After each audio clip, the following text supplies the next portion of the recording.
Welcome back to the Crypto's Key conversation. I have a lot of content I want to get through in this video. I got a couple different clips from the Senate Banking Committee meeting that they had earlier about crypto that I think you guys are really going to like if you haven't heard it yet. We're going to start with this one from Tony Edwards right here. And this is about a lot of the scrutiny that the crypto market's under when it comes to our government officials. Case in point, Chairman Gensler and the SEC. He says, important. I spoke to a source who could not be named, and they gave me insight into the attack on crypto, aka Operation Choke Point 2.0. This person worked in government and now in the crypto industry. This attack was green lighted or lit from the top. It's coming from the Biden administration, POTUS. This is why we see the SEC, CFTC, and other agencies targeting crypto companies in parallel. This is why Gary Gensler is so bold and not afraid of consequences. The negative influence on the administration is coming from the following parties. Janet Yellen absolutely does not like crypto. SEC and Gary Gensler wants more power for the SEC and will give some of it back when regulations come, but will have a large slice by then. So that's what they're trying to do. Obviously, Chairman Gensler and the SEC are trying to get as much as they possibly can, get their tentacles into everything until Congress, gets off their butt and get on their feet. He continues. Fed. Stablecoins undermine the Fed and banking industry's control of money to a certain degree. I've personally spoken about this. CBDCs are coming. The digital dollar cannot be usurped by stablecoins. Gary Gensler wants to be the face of this attack because he wants to build this clout and resume. He would like to get the Treasury job in the future, which we've talked about. We talked about that on this channel as well. He continues. Can this be stopped? Yes, but Congress has to act. So keep in mind, we're going to listen to some representatives later in this video as well. He says, will they? That's the big question. So remember, we've been talking about, Tom Emmer's talking about this new day, right? All we've been hearing about is a letter that went out and some frustrations, a lot of talking, not much action from the things that we've seen. So we're really hoping Congress actually does kind of, as we say, get off their butt and actually take some action. He continues. Prepare for more pain. The attack has just started. They will continue to apply pressure. Of course, Foster Sam Bankman-Fried gave them the ammo they needed to be this aggressive. We have to fight back. We have to drum up as much noise as we did with the infrastructure bill. My opinion, we're in the then they fight you phase. So he's talking about Tim Draper's interview that we covered on the channel with Chairman Gensler, when he pretty much called out, the incumbents and their strategy in regards of trying to suppress and turn the ships back around for things that, they haven't gotten or they missed the ship on, and they're trying to get bigger slices of the pie. That's what he's talking about there. As we've seen throughout history, they can slow disruptive tech down, but they can't stop it. I'm bullish long term, which I highly agree with what Tony says here. So shout out Tony from Thinking Crypto. I'm going to continue on here. This is from Digital Asset Investor. So he's responding to Tony Edwards' tweet here when he's talking about the Biden administration being the one that greenlit this thing. So obviously Caroline DeFam is quote unquote the new crypto mom. Obviously Hester Pierce was coined, got the term crypto mom for some time, but obviously just due to her just words and really no action or no backing behind those words, Caroline DeFam was starting to be seen as the true crypto mom. So Digital Asset Investor says, hey Caroline DeFam, is this true? You've been making rounds like you're pro crypto, but according to this, you are involved in the crackdown coming straight from the White House, and you're coordinated with Gary Gensler. So we'll see if he ever gets a response on that. I'm sure he's going to touch on that at some point in his videos. Continuing on, John Deeds responded to one of his tweets back on January 1st. It says, in sum, unfortunately, I think a settlement with Ripple is not in Gensler's mindset. I don't believe he's going to settle and publicly agree that ongoing future sales of XRP, including the secondary market, are not securities. And Ripple won't settle unless the SEC agrees.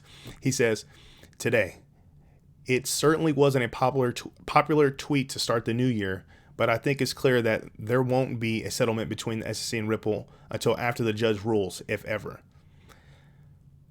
So we've been waiting for some time, obviously 2+ years, and that's not even counting the scrutiny and hate that Ripple community, XRP community has been under in this community. I know since I've been in late 2017, there was always some sort of narrative to try to bash the community. It's a crap coin, and it's a scam, Ponzi scheme, whatever.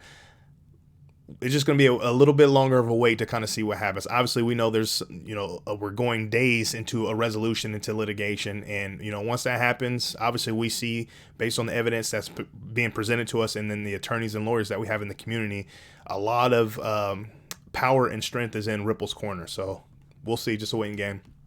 I like this tweet from Yasan right here. It says, maybe Ripple should have paid off the right people, BlackRock, JP Morgan, Fidelity, Bank of America, etc., in order not to be sued. 50% of the escrow would have done it. Then they would have truly become the banker's coin, as BTC Maxis like to say. I thought that was pretty funny, so I wanted to put that in here. This is from Jesse Hines. He says, there are positives and negatives in everything. Take, for example, this recent SEC assault on crypto. Negative. All of it. Positive. Ripple has a 3-year head start on everyone else towards a resolution. Really, really think about that. A 3-year head start. So that's what we've been talking about in this community. Is like, this is going to be the only digital asset that actually has true regulatory clarity. I mean, all the hating, all the bashing, the suppression, it's merely interesting at this point. We've been hodling strong this entire time. It's just a matter of when this thing takes off, not if. He continues, even XRP haters are going to start hoping and praying that Ripple wins. The destiny of many of these actions will lie in the Ripple's defense. If there's one company in the space that I would want to have the first shot at making case law, it's Ripple. So shout out Jesse Hines for that. I mean, a lot of us have that same sentiment. And, you know, on some more positive or speculation, you know, I'm not one to really speculate on exact targets or price action or whatever, but Alex Cobb had put this up and I wanted to put it on here. He says a $25 XRP would be at 1.25 trillion market cap. Bitcoin at all-time high of 70,000 was at 1.3 trillion market cap. The liquidity is there to send XRP to $20+. So there's been a lot of smart people that, you know, really know numbers, know the technology, know the ins and outs of liquidity and, you know, what you could put on, you know, the XRP ledger and all these different things. They're talking about value, right? Transferring value. It's not just cross-border remittances and settlement between, you know, international payments. None of that. It's about more than that. It's about value across the network. So there's been a lot of speculation as to, you know, there may not be a ceiling for this thing. I mean, quite honestly, who knows if it's something that's going to happen? Is there a highly likelihood based on the information that's out there? Absolutely. But it's just a waiting game. You know, I try not to get my hopes up too much. There's somebody down here that commented, you know, maybe we should focus on $1 first, which, you know, I totally agree. You know, take it day by day. And obviously, if you have your certain price targets, stick to your investment strategy and then, you know, take profits as your targets get hit. This is from Digital Asset Investor. So this was Toomey having a conversation with Chairman Gensler, and obviously we covered this a long time ago. Just the conversation between Chairman Gensler when he comes to these meetings, or even if he sends, you know, his dogs, if you will. It's almost just like roundabout, never straight answer, never direct answer things. And it's like we almost become dumber after we see the meeting. So it's like I get to the point where I'm just like, man, why am I even watching this? Long story short, Digital Asset Investor had put this up. He says, Gary knows full well stable coins don't meet the expectation of profit part of the Howey test. That's the point. He doesn't care about what the law is. The judge in the Ripple case has already said that SEC does not have a faithful allegiance to the law. And that's just the cold part about it. The SEC is supposed to be truly out there, set out to protect investors. And you have a judge saying this in litigation, a lack of faithful allegiance to the law. I think they called them pretty much hypocrites, right? Hypocrisy, which is shameful, man. These are supposed to be government officials that, you know, swore an oath to, you know, to be there and to protect us. It's crazy that this is reality. And I'm glad we have the platforms that we have so we can spread the truth, you know, not the master narrative, you know, the people's history, you know, the people's narrative, the truth. This is from Eleanor Terry. It says, I asked GOP majority whip. So let me go in. This is, Tom Emmer. Here we go. Tom Emmer for his reaction to Crypto Blitz. Quote, where are the rules? After the fact, enforcement actions mean nothing unless paired with a framework for compliance. Gary Gensler has subjected the crypto community to regulatory purgatory with little to no way to offer registered, compliant products and services in the United States, and in the process has hurt everyday American investors the most. We need to bring crypto firms into the United States safe and strong markets, not regulate them offshore, leaving investors vulnerable to insufficient regulatory safeguards. I mean, you heard that verbiage, right? It can kind of excite you, right? But then, like, we've been hearing this over and over and over. When is their actual action going to take place? When are they going to put him in that hot seat and not do what Elizabeth Warren did and you know, send him an email ahead of time and give him the questions and give him some recommended answers so he isn't overwhelmed or shooken, you know? When is he really going to be put on the hot seat and held accountable? Quite honestly, we've been talking to this community. We just expect him to run. He's going to resign and be out before he ever has to do that. So what he's trying to do right now, it's almost like a Jay Clayton tactic. Drop as many lawsuits as he possibly can, do as much damage as he possibly can, fulfill his incumbent orders and his duties because he's a good little soldier, and then he's out. We'll see. We'll see. I wouldn't be surprised. I wanted to play a couple of these, and I think I got these out of order. Yeah, I wanted to play a couple of these. This is from CoinDesk. I put this up, and it says there's an elephant in the room. So I'm gonna just play this. This is Senator Tim Scott. So let's listen to this. As I want to address the elephant in the room. If Chairman Gensler is going to take action, enforcement action, and Congress needs to hear from him very soon. The chairman had lots of time to do the rounds on the morning talk shows. If he has time for that, he should be here testifying with us this morning. And I hope that we see him here very soon. Yeah, I hope that we see him here. Yeah, we'll see. There's some more stuff right here. I want to take a listen into this. Here's some more of him right here. Unfortunately, our regulators have muddied the waters. We have been told everything from we need legislation to more recently that regulators have the tools they need to supervise this industry. That is quite a flip-flop. Once again, it is really important that we have Chair Gensler here before September. It is far too far in the future for us to wait that long before we hear from Chairman Gensler. The regulators have permitted activity in this space without providing clear rules of the road, which has unfortunately led to the multiple failures that brings us here today. Let's be clear. Had the SEC provided anything besides hostility to the crypto industry, we may have been able to save investors from losing billions of dollars on FTX, Celsius, BlockFi, and the list goes on. So my question, Professor Jing, what should Congress keep in mind when it considers developing an approach to the crypto industry? We're going to listen into some more over here with this next one. Let me go ahead and exit out of this really quick. Proof of reserves and other things that Congress can act on. I don't find a lot of comfort in knowing that Mr. Gensler thinks he has full authority to implement a regulatory regimen, because I think he's been going a little bit too fast and a little bit too expansive on rulemaking, which is why I hope that Congress will act so that we get this right. So give me some ideas on singles and doubles. Yeah, so I appreciate the question, Senator. You know, frankly, proof of reserves aren't worth the... So we're going to listen to this gentleman talk to, let me make sure, I think it's, yep, this is next right here. So obviously you've heard what the other two gentlemen had to say. And obviously, we're just waiting, man. It's just a waiting game. We only have so much control. Thank God we have, John Deaton and the like, and, all the people that's involved in the class action lawsuit that's really stepping up, spreading information, making videos, tweeting things, retweeting things, because that's truly all we can do in regards of our contribution to the fight, right? So obviously, we just got to wait for Congress to respectfully get off their butts and take action.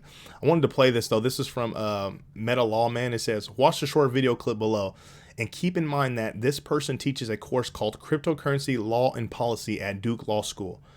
The well-orchestrated attack on the digital asset ecosystem goes beyond just the government. So let's take a quick listen into this. There is no evidence whatsoever to suggest that crypto promotes financial inclusion. And in fact, there's overwhelming evidence suggests the exact opposite is happening. Most people who've invested in cryptocurrency have lost money. Of those people, a plurality are minorities and low-income Americans. Okay, so this is an example of predatory inclusion. We saw the same thing with subprime loans leading up to the 2008 financial crisis, where low-income and minority communities are being explicitly targeted with very, very risky products. And unfortunately, they have lost in... Well, here's the thing. I mean, he has a point, right? I've been in the space since late 2017. I've been rug pulled. I've been, been scammed, all that stuff, right? I lost a lot of money in this space as well. And I can understand that perspective, but that's just like a certain percentage of what's happening. There's actual solid players and actors out there that are truly trying to get the rules and the clarity and know how to move forward in the right and just and legal way. So why are we constantly having this gray area regulation by enforcement instead of coming together, building a community, a committee properly that can look at this space fair and just, come up with some legit protocols and regulations that allow this space to be innovative, allow these entrepreneurs to grow and develop, and let these digital asset and blockchain companies and projects flourish and solve real world problems that we have. That's the problem. It's not the scammers here and there. And it's crazy thing is those scammers here and there, Chairman Gensler's not even talking about them, not even going after them. I mean, not even to think about just the influencers within, these internet and, YouTube and Twitter spaces. Like, you don't even hear barely any of them getting in trouble. You're so focused on these little, no, don't get me wrong. There's some big ones. Obviously, we have Do Kwon and Terra Luna, and you have Sam Bankman-Fried and FTX. Those are massive, right? And there's a bunch of little ones as well. Like, I've been a part of them. There's a lot of great actors and a lot of good people, even, people like myself, small investors that are trying to do their best, do their due diligence to research and vet, these projects and these developers and these teams to trying to change the financial course of their lives. If there was true and proper and just regulatory clarity and rules to follow, I think there's a high percentage that this space will be a lot more clean, if you will. There won't be some predatory inclusion like this gentleman's saying. Be very different. I mean, look at the regular market. Look at all the insider trading that happens there. Look at all the whales and the incumbents controlling that narrative. Come on now, you can't feed us this stuff. I mean, we're not dumb. We're a lot smarter than you think type. And we come together as a decentralized community. So I don't know. I think there's a lot of falsehood here, but I can definitely see what the angle he's trying to pull. But there's more. It's way more than that. I wanted to put this up. This was a fun fact from Mr. Huber, formerly known as Stefan Huber, says, fun fact, it was not Gary Gensler and his commissioners who filed the lawsuit against Library. He was not even in office yet. It was Hester Pierce, Elad Roisman, Elisanian Herrenly, and Caroline Crenshaw. So that he kind of put this up here. And I think there was like some voting or something that had to be to actually verify this, but I thought it was quite interesting. He usually does a good job of putting up these fun facts and doing a great job of researching. Okay, I want to get out of that. All right, so before I go, obviously, let me go ahead and refresh this. We're on CoinGecko. So obviously we had some positive price action in regards to like the past week. We're up 2.7%, sitting at a 1.07 trillion market cap. Bitcoin sitting at 22,000, just below 150. Ethereum sitting at 1552. XRP hit 38 cents. So we have like 2% for Bitcoin, 3.5 for Ethereum. XRP sitting at 3.3. So obviously a lot of this stemmed from the CPI stuff. The CPI data that came out. So if I come right here, it says inflation rose 0.5% in January, more than expected, and up 6.4% from a year ago. So coming down over here, all this was green, at least in the U.S. S&P 5, the NASDAQ was all green. This is still green in NASDAQ, but obviously we're in the red now. So I don't know, what's going to happen in the coming days, but I know there was some positive price action. And Blockchain Backer had said something here. He says, CPI month over month comes in at 0.5%, meeting expectations. CPI year over year comes in at 6.4%, missing expectations of 6.2. I don't think anyone did the math on what would happen to year over year CPI with month over month of 0.5%, that it would be 6.4%. We covered this yesterday. It says lots of revisions to past reports. Each revision bumps to the upside. So, there's things. The narrative, the master narrative, and the agenda that, these government officials and, all these 1%ers and these people in position of power, obviously there's a narrative they're going to push. Maybe we don't have all the exact numbers. I don't believe we do, but that's just my opinion.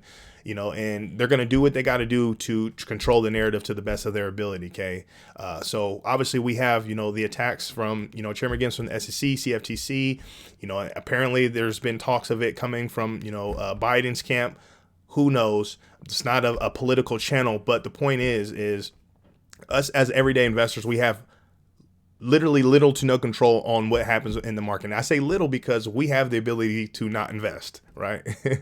But that's what we're here. We're here to speculate. We're here to invest. We're here to change the financial course of our lives. And we're highly interested in this technology. And, we see the writing on the wall. So it's just unfortunate we got to deal with all these hoops. Apparently, not apparently, there has been, I think it was like a weekly death cross. I had put it up on our previous video. So there's been talks of seeing further downside. So we'll see, how the next days and weeks roll out. But we're currently sitting on a Bitcoin Fear and Greed Index. We're sitting at a 53 in the neutral zone. So we'll just see, man. It's just a weighing game. Man, that was a long one, 20 minutes. I'm glad you guys stuck with me. Make sure you come to the Crypto's Key Conversation YouTube channel, subscribe, follow us on Twitter at Crypto's Key 1. Really appreciate your support out there. With all that being said, stay strong out there and be safe.